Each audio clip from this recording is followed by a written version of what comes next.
Assalamualaikum dear students, welcome back to EWA English with Aryan. Today I'm gonna teach you how to make student learn tenses, the name of tenses.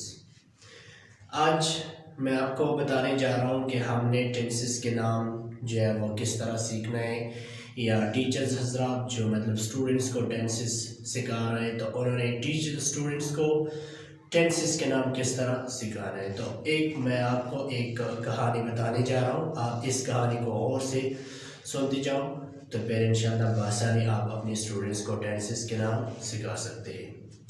तो आइए शुरू करते हैं कहानी शुरू होती है टेंस से। कहता है कि एक बूढ़ा आदमी है जिसका नाम है टेंस। एक बूढ़ा आदमी है जिसका नाम है टेंस। अब इस टेंस के 3 बच्चे हैं, एक का नाम है प्रेजेंट, दूसरे का नाम है पास्ट और तीसरे का नाम है फ्यूचर।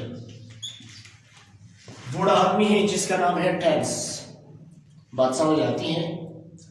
अब इस टेंस के 3 बच्चे हैं, एक का नाम है प्रेजेंट, दूसरे का नाम है पास्ट और तीसरे का नाम है फ्यूचर। अभी टेंस इन 3 बच्चों को पालता है, वक्त गुजर जाता है और ये टेंस जो है ये बूढ़ा होता है। फिर एक दिन ये टेंस अपने 3 बच्चों को एक साथ बुलाता है और इनको नसीहत करता है। अपने इन 3 बच्चों से कहता है कि आप हर एक के 4-4 बच्चे होंगे। अब हर एक के 4-4 बच्चे होंगे, यानी कि 4 प्रेजेंट की, 4 पास्ट की और 4 फ्यूचर की। टोटल बनते हैं 12। कितने? 12, यानी इसके नवासी कितने होंगे? 12 होंगे। बात समझ आती है। तो टेंस अपने 3 बच्चों से कहता है कि आप सबके 4-4 बच्चे होंगे और सबकी नाम जो है वो एक जैसे होने चाहिए। सबके नाम एक जैसे होने चाहिए। यानी प्रेजेंट से कहता है कि आपका जो पहला बेटा होता है उसका नाम, और पास्ट का जो पहला बेटा होता है उसका, और फ्यूचर का जो पहला बेटा होता है, इन तीनों का नाम एक जैसे होने चाहिए। बात समझ आती है। फिर इसके बाद इनके जो 3 और हैं उनके भी एक जैसा होना चाहिए। इसके बाद इस तरह मतलब 4 बच्चे एक बेटे की 4-4 बेटे होंगे। बात समझ आती है। तो इनके जो मतलब इसके भी 4 होंगे, इसके भी 4 होंगे, तो इन तीनों के क्या होंगे? एक यानी एक जैसे नाम होंगे। बात समझ आती है जी। तो टेंस जो है फिर ये मर गया। बात समझ आती है। तो प्रेजेंट इंडेफिनिट प्रेजेंट का पहला बेटा पैदा हो गया। प्रेजेंट ने उसका नाम रखा इंडेफिनिट। क्या नाम रखा? इंडेफिनिट। ठीक है।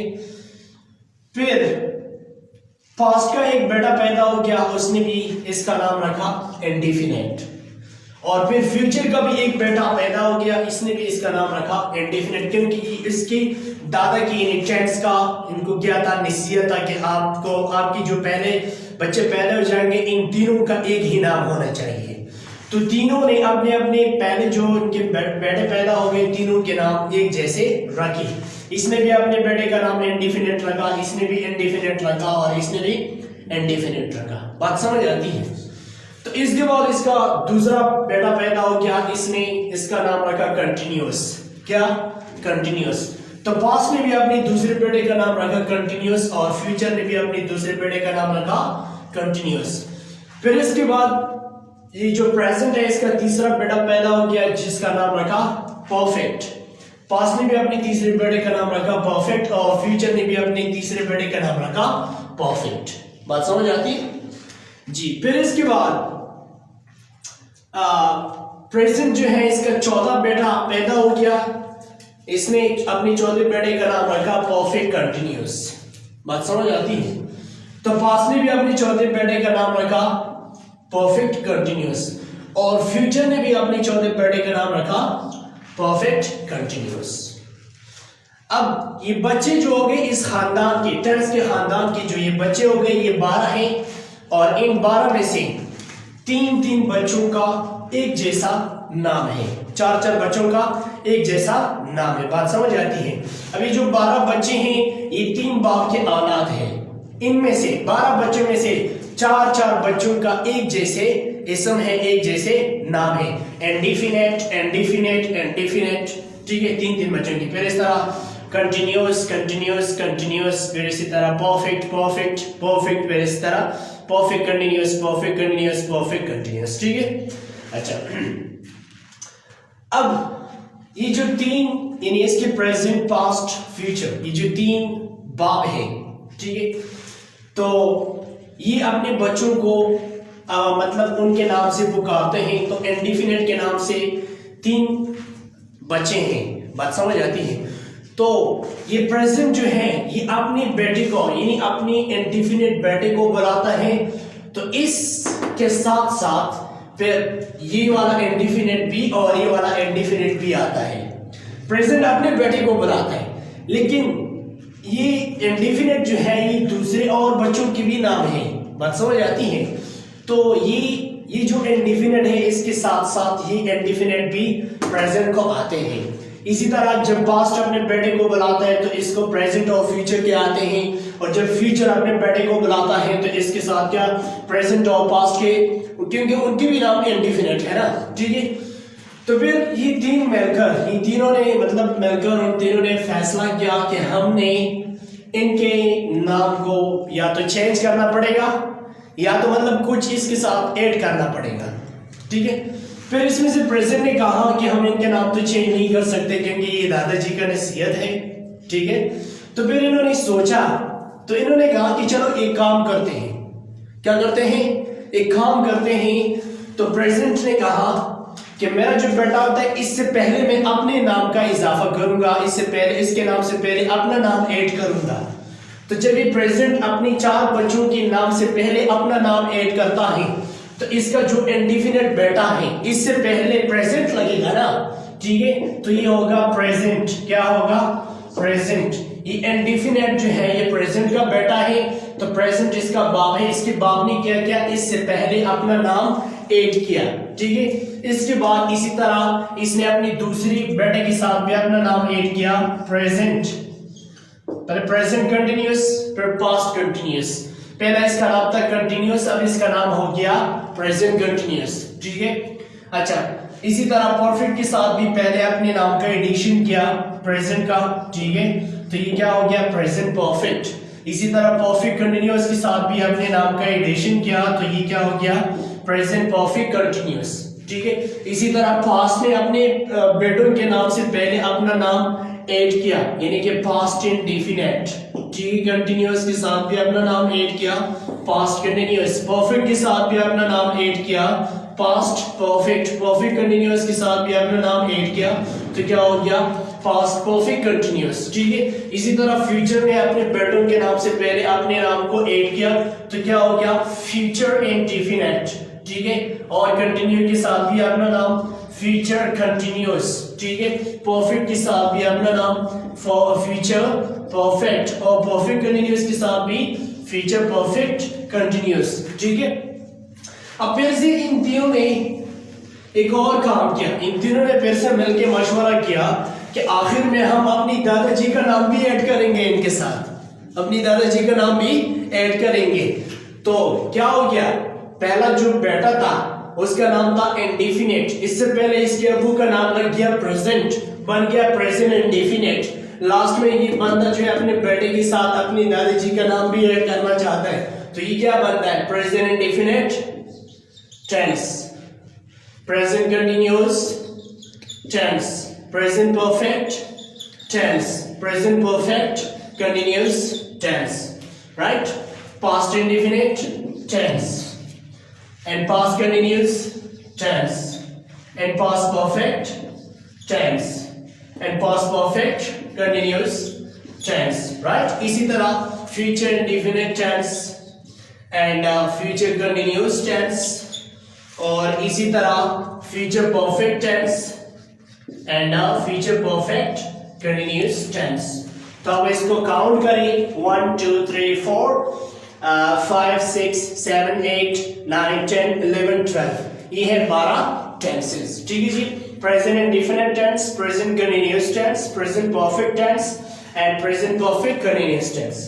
Past indefinite tense, past continuous tense, past perfect tense, past perfect continuous tense, future indefinite tense, future continuous tense, future perfect tense and future perfect continuous tense.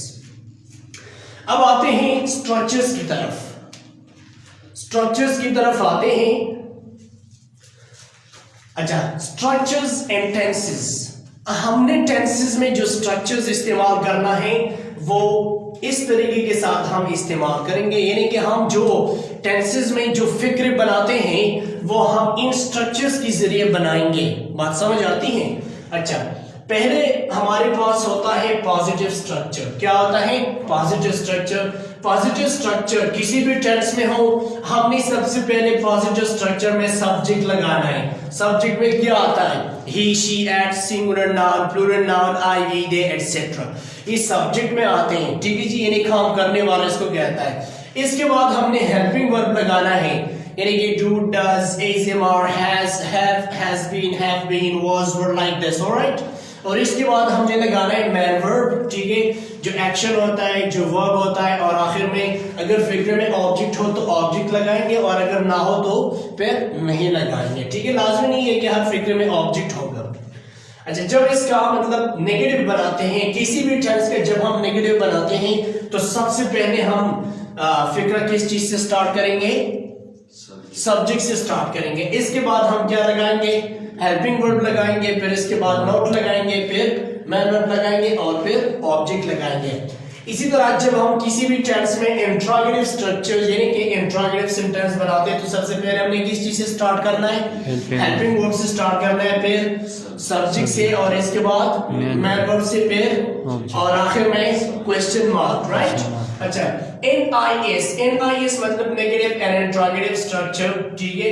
अच्छा, नेगेटिव एंड इंट्रोगेटिव जब हम किसी भी tense में इसका figure बनाते हैं तो सबसे पहले हमने हेल्पिंग वर्ब से स्टार्ट करना है, फिर इसके बाद हमने क्या लगाना है? सब्जेक्ट लगाना है, फिर इसके बाद क्या लगाना है? नॉट लगाना है, फिर मैन वर्ब लगाना है, ऑब्जेक्ट, और आखिर में क्वेश्चन मार्क। अच्छा, एक और स्ट्रक्चर है NQS। NQS stands for negative question structure. Negative question structure, ये दोनों एक जैसे हैं, ये दोनों एक जैसे हैं, ठीक है। अगर हम NIS या NQS में बनाते हैं तो बात एक ही है।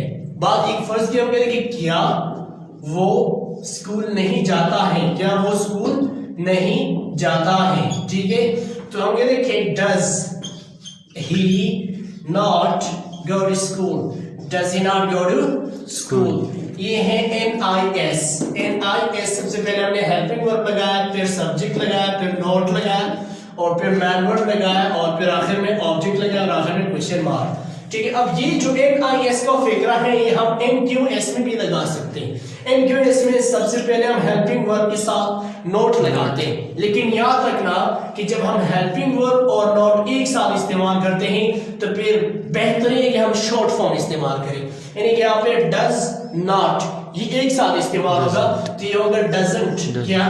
डजंट। बाकी वही फिक्र है, डजंट ही। आप देख सकते हैं कि हेल्पिंग वर्ब नॉट के बाद फिर हम सब्जेक्ट लगाते हैं, तो यहाँ पर हमने डजंट ही, इसके बाद मैन वर्ब लगाते हैं, doesn't he go to school, doesn't he go to school, आखिर में हमने ऑब्जेक्ट और क्वेश्चन मार्क लगाया जी।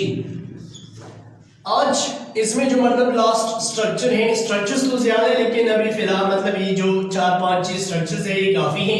ये है WHS, WH structure. WH means what, when, why, where, who, whom, etc. right? Which ये WH वर्ड्स है। क्या है ये? WH वर्ड्स है।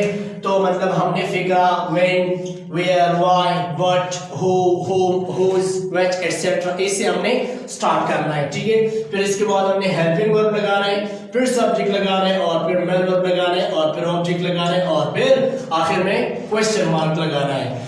तो ये था आज का लेक्चर, ठीक है। तो कल से इंशाल्लाह हम स्टार्ट करेंगे प्रेजेंट एंड डेफिनेट टेंस। अगर आपका कोई क्वेश्चन है तो आप कमेंट में भी छोड़ सकते हैं और टेक्स्ट भी कर सकते हैं।